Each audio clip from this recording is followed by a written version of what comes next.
Mr. Trump, good to see you again. Thank you. It's become almost a cliche in this political cycle that people are fed up with politicians. But back when you announced in June, most of the so-called experts, including me, thought you had no chance and that people would end up voting for somebody with political experience. How did you know that discontent, frustration with the system would be the prevailing mood in 2015? I felt it. I mean, I felt it from within. We have tremendous discontent in the country. We have tremendous problems in the country. And I felt it early on, or I wouldn't have done this. But I see tremendous discontent. Before we dig down into some issues, I want to see how much of a disruptor you would be. And let's do a lightning round. Quick questions, okay. Quick answers. Would you be willing to use the debt limit and risk the possibility of the country going into default to get more spending cuts? Okay. I would use the debt limit. I don't want to say, I want to be unpredictable because, you know, we need unpredictability. Everything is so predictable with our country. But I would be very, very strong on the debt limit. And I would be asking for a very big pound of flesh if I were the Republicans. And the problem with the Republicans, they have two sides. The smaller side is very strong, and the other side is always agreeing. And, you know, you can't do that. Would you be willing to shut down the government in order to defund Planned Parenthood or to push some other key policy goal? I do not want to say that because I want to show unpredictability. You have to. You can't just go around and say that. But Planned Parenthood should absolutely be defunded. I mean, if you look at what's going on with that, it's terrible. And many other things should be defunded, and many things should be cut. You said in August that you're, quote, fine with affirmative action. What about conservatives who say the time for that kind of preferential treatment has come and gone? I'm fine with it. We have it. It's there. But it's coming to a time when maybe we don't need it. That would be a wonderful thing. I don't think we need it so much anymore. You know, it has served its place. It has served its time. Some people have loved it, and some people don't like it at all. But I think there'll be a time when you don't need it. You are one of the few candidates who has come out with a detailed tax plan. Let's drill down into that. You would cut the 7 tax brackets to 4. Correct. 0, 10%, 20%, 25. You'd cut the corporate tax rate from 35% to 15. You would limit deductions for higher income earners, and you would eliminate carried interest, preferential tax treatment for hedge funders. What's the thinking? Well, the thinking is we have the highest tax rate in the world. In the entire world, we have the highest tax rate. There's gridlock in Washington because there's no leadership. So what I'm doing is a large tax cut, especially for the middle class, and we're going to have a dynamic country. We're going to have dynamic economics, and it's going to be something really special, and people are going back to work. But there are two concerns. The Conservative Tax Foundation says that over 10 years you would add $10 trillion to the deficit. And there's also the question of who would benefit under your tax plan. The Tax Foundation says the middle class would see after-tax income increase 7.2%. The top 1% would see a spike of 21.6%. So between that and ending the estate tax, the Trump family and folks like you would make out great. The estate tax has been a disaster. First of all, it's double taxation. Some people could even say it's triple taxation. But how about the idea that you're going to blow a hole in the deficit and that the top 1% is going to make out a lot better? Well, they're going to make out better if the economy gets better. The economy is very sick. We're losing our jobs to China, to Japan, to every country. We're making horrible trade deals. We are losing jobs in this country. Hundreds and hundreds of thousands of jobs are being lost. And part of the reason is our taxes are so high in this country. I'm also cutting. You know, they don't talk about that, and I'm doing that in a different little policy segment that we're going to be announcing in 3 weeks. Spending. But we're going to be cutting tremendous amounts of money and waste and fraud and abuse. You know, they had a case. Would you cut departments? No, I'm not cutting services, but I'm cutting spending. But I may cut Department of Education. I believe Common Core is a very bad thing. I believe that we should be, educating our children from Iowa, from New Hampshire, from South Carolina, from California, from New York. I think that it should be local education. If you look at a Jeb Bush and some of these others, they want them to be educated by Washington, D.C. bureaucrats. So Department of Education is one. Environmental protection, what they do is a disgrace. Every week they come out with new regulations. They make it impossible. Who's going to protect the environment? We'll be fine with the environment. We can leave a little bit, but you can't destroy businesses. You brought up trade. you would end NAFTA, you would kill the Pacific Trade Agreement, you would impose tariffs on some products like 35% on Ford cars made in Mexico. The Wall Street Journal says that you are running as, quote, the most anti-trade candidate since Herbert Hoover. Okay, so here's the story. First of all, the Wall Street Journal was bought for $5 billion. It's now worth $500 million, okay? They don't have to tell me what to do. The Wall Street Journal has been wrong so many different times about so many different things. I am all for free trade, but it's got to be fair. When Ford moves their massive plant to Mexico, we get nothing. We lose all of these jobs. What do we get out of it? I don't want them to move their plants. But I want to pick up on that because... No, the point is, I don't want them to move their plants. I want them to stay in Michigan. I want them to stay in all of the places where they are or expand into other places. But I want it to be in the United States. I don't want them to go to Mexico. I don't want them to go to China. This brings up the point. The Conservative American Enterprise Institute says, look, Donald Trump, he owns a dozen hotels, properties all over the world. Your Trump Collection clothing line, some of it is made in Mexico and China. That's true. I want it to be made here. I know, but the point they say is you're doing just what Ford is. You're taking advantage of a global trading market. I never dispute that. I put it in my speeches. I say the ties are made in China and different things. I don't want that. I mean, I just ordered 4,000 television sets. You know where they come from? South Korea. And yet we defend South Korea for practically nothing. We have 28,000 soldiers. They're making a fortune. I don't want to order them from South Korea. I don't think anybody makes television sets in the United States anymore. I don't want to order from South Korea. I want to order from here. I talk about it all the time. We don't make anything anymore. Now you look at Boeing. Boeing's going over to China. They're going to build a massive plant because China's demanding it in order to order airplanes from Boeing. So Boeing now is going to China building a massive plant. I don't want that. I don't want that.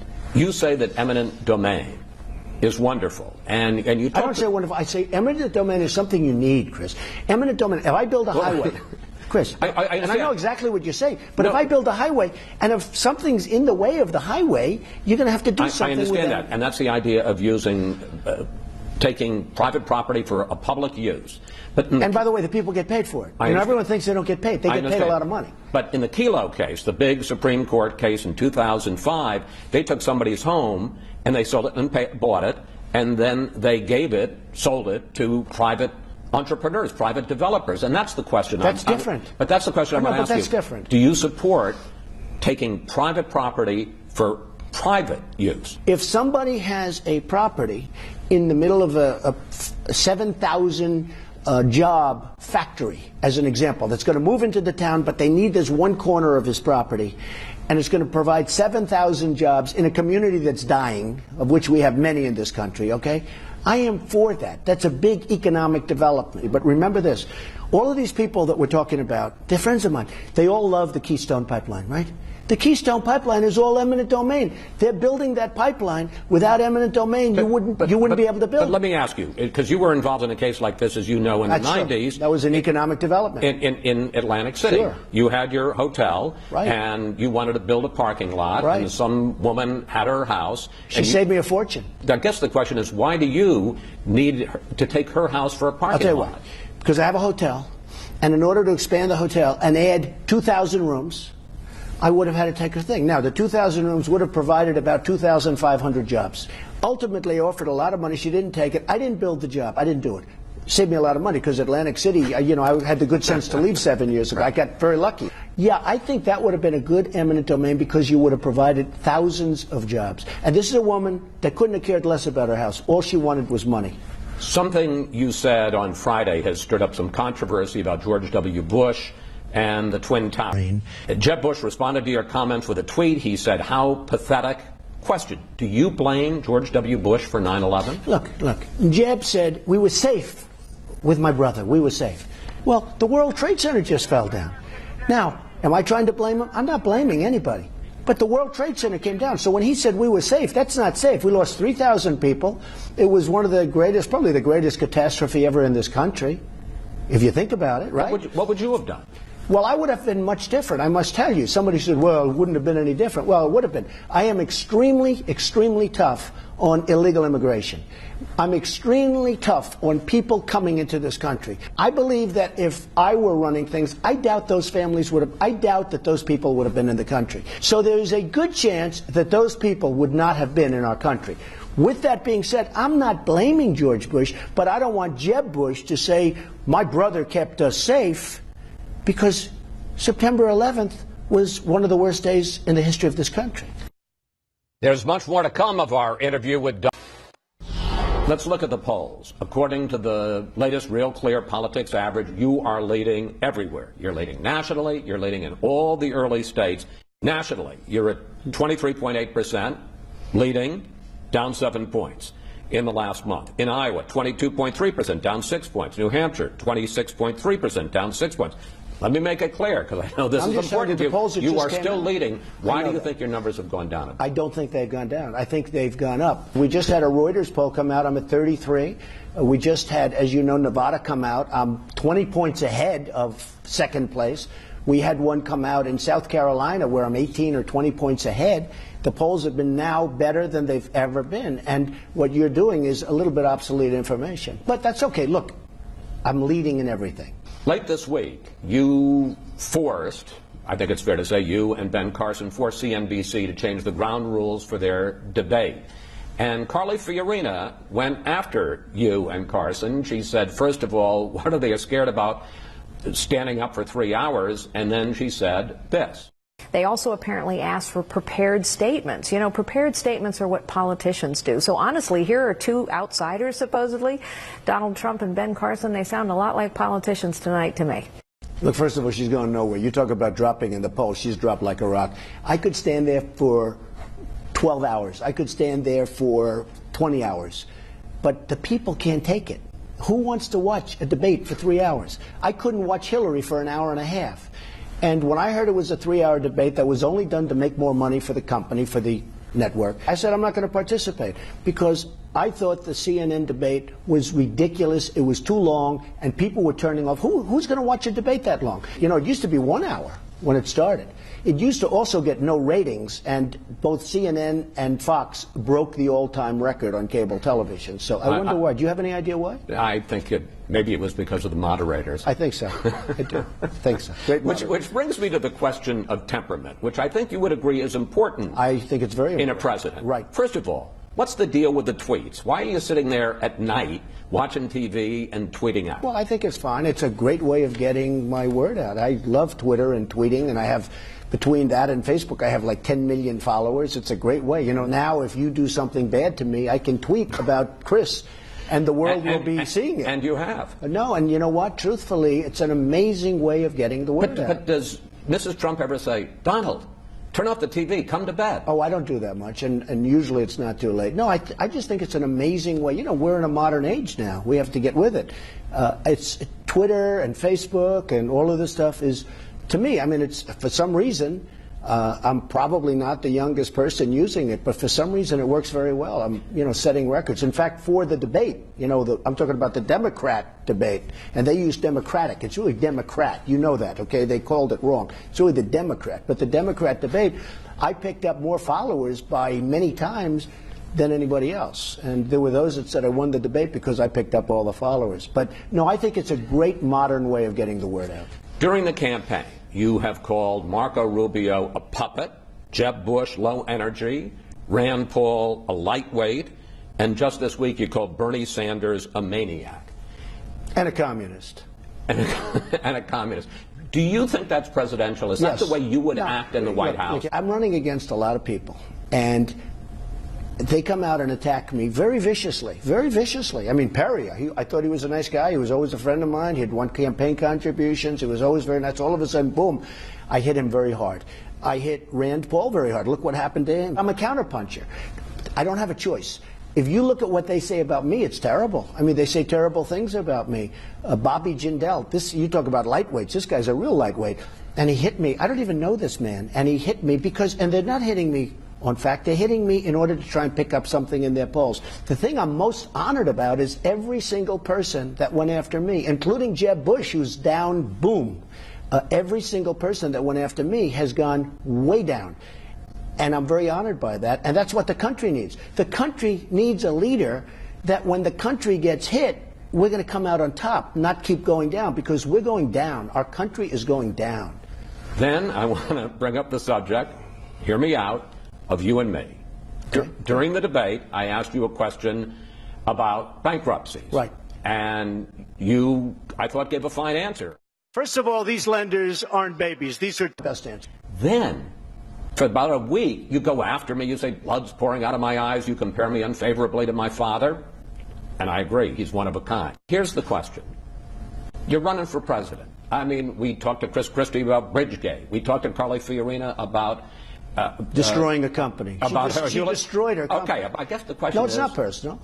Are you a little thin-skinned? No. I'm only thin-skinned when somebody says bad things that are false. For instance, if you hit me about something that's true, all right, the bankruptcy, I use that as a tool. I didn't ever file for bankruptcy. Out of hundreds and hundreds of deals, I've done it 4 times. I've used it 4 times. But it was just a question. No, I know, but the way it was phrased. The way it was phrased. I could see the eyes, okay? I don't even know what blood's coming out of my eyes. I've used it as a tool brilliantly.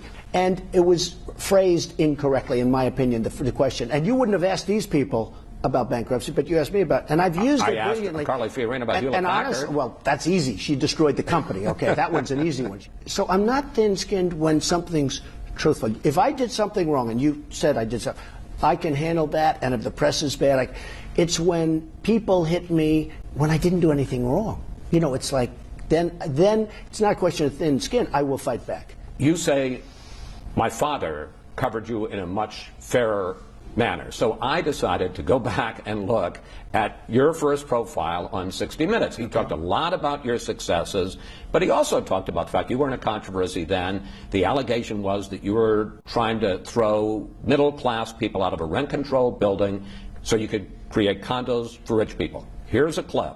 When they call you arrogant. First of all, well, I've been doing this for a long time. First of all, whatever happened to that nice, soft-spoken young man? I know. Was that a fair question for him to ask you? I thought it was fair because it was very controversial at the time, and I thought it was fair. Not to press my luck, but true or false, you at one point considered and tried to put homeless people in some of those apartments to force the tenants to move out. No, I talked about doing it, and I talked about doing it as a charity. That's right. We have a thing called... charity? I was thinking about doing that, and, I would have done that, and it would have been nice, and it would have been charitable. But you have wealthy people living and paying like $200 rent on Fifth Avenue or Central Park South. I think it's unfair, and it's been proven to be unfair. Finally, Hillary Clinton testifies before the House Benghazi Committee this week. What is it you would like to find out about both her role in Benghazi and about her emails? I think things will be revealed. Personally, I think that Hillary was one of the worst, if not the worst. I mean, if you look at the record, Secretary of States ever in this country. I think that's the bigger problem that she's got. I don't think Benghazi's as big a problem for her as her past and what's happened. The world blew up around her. You look at the world, it just blew up around her. Everything went bad, whether it's Libya, whether it's her tenure in Iraq, and there's been plenty of bad tenures having to do with Iraq because of the length. Things that happened during her tenure were a disaster. I think she's probably going to go down as the worst Secretary of State in the history of this country. And I think that will be what I will tell you. That will be what I will be campaigning on. Now, what's going to happen with Benghazi will be very interesting. I look forward to it. If you end up as the Republican nominee and she's the Democratic nominee, how would you take her on? I'd take her on tough. I'd just take her on her record. I'd discuss her record. I think her record is abysmal. And I would take her on her record.